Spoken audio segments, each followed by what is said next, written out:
भगवान गणेश और मां पार्वती की अद्वितीय अनुबंधन। कभी कभी देवी देवताओं के बीच भी अनुबंधन और मित्रता की कहानियां बड़े रहस्यमय होती हैं। एक ऐसा ही एक रहस्यमय अनुबंधन है भगवान गणेश और मां पार्वती का, जिसकी विशेषता उनकी अद्वितीय मित्रता में थी। कई हजार वर्ष पहले की बात है। हिमालय पर्वतों के बीच एक प्राकृतिक गुफा थी, जिसका नाम पार्वती गुफा था। इस गुफा के अंदर बड़े ही खूबसूरत शिवलिंग थे और यहाँ पर प्रतिदिन अनगिनत शिवभक्त देवी देवताएं आकर्षित होती थीं। एक दिन गुफा के आगे एक बड़ा ही आकर्षक और मनमोहक बालक खड़ा हुआ। वह बालक था भगवान गणेश, पार्वती और शिव के पुत्र। उसकी अद्वितीय खूबसूरती और मनोहारी मुद्रा ने सभी को अपनी ओर मोहित किया। इसके परिणामस्वरूप गुफा के अंदर की सभी देवी देवताएं विचलित हो गईं और वह सब वहीं खड़ी हो गईं, दिल में बसने वाले उनके प्यारे भगवान गणेश के चरणों के समीप। भगवान गणेश को ये दृश्य बड़ी ही अच्छी तरह से पसंद आया। उन्होंने ध्यान से सभी को देखा और फिर अपनी प्रिय मां पार्वती के पास आए। गणेश मुस्कराते हुए, मां, आपका यह अपना अनुबंधन बड़ा ही रहस्यमय और आकर्षक है।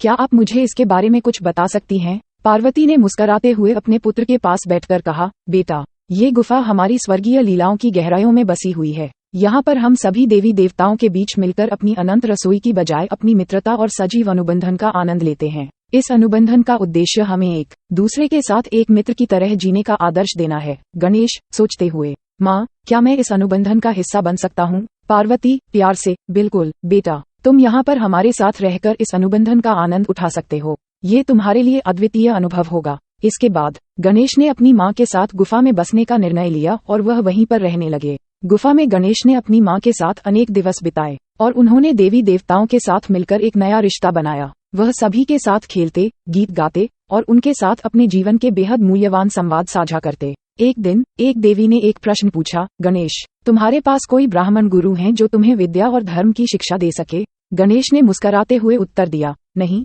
मेरे पास कोई ब्राह्मण गुरु नहीं है, लेकिन मेरी माँ मेरे शिक्षक हैं। उन्होंने माँ पार्वती की ओर इशारा किया और माँ पार्वती ने उनको ध्यान में लिया। उन्होंने ध्यान की गहराइयों में से एक महत्वपूर्ण धारा का उपदेश दिया, जिसमें विद्या, धर्म और आदर्शों की शिक्षा थी।